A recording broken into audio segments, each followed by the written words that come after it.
ජීවිතං ව්‍යාධි කාලෝච දේහන් නික්කේපනං ගති.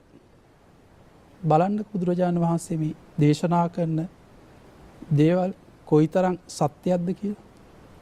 මේ කාලය වේගෙන් ගෙවීගෙන යනවා. ගෙවීගෙන යන කාලය ඇතෙක් දාලවත් ඔබට ඇදලා ගන්න බෑ. මොකද්ද මේ කාලය ගෙවීගෙන යනකොට ජීවිතේ මොකද වෙන්නේ?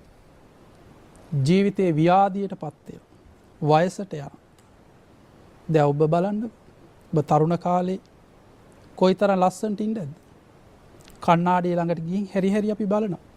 සාමාන්‍ය ස්වභාවය.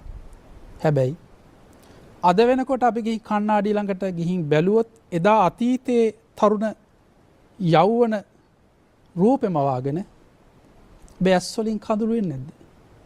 ඇස් වලින් කඳුළු වෙනවා. එයි මම කියාගෙන හිටපු කෙනා මා ඉදිරියේම ජරාවටපත් වෙනවා. අනේ බුදුරජාණන් වහන්සේ දේශනා කරේ මේ ටික නේද අපට කියලා අපට හිතෙනකොට මේ ජරාවටපත් වෙන වයසට යන රූපේ ගැන දැකලා අපි අඬන්නේ නැහැ. අපේ සතුටු කඳුළු වෙන බුදුරජාණන් වහන්සේ දේශනා කර ධර්මය කොයිතරම් සත්‍යද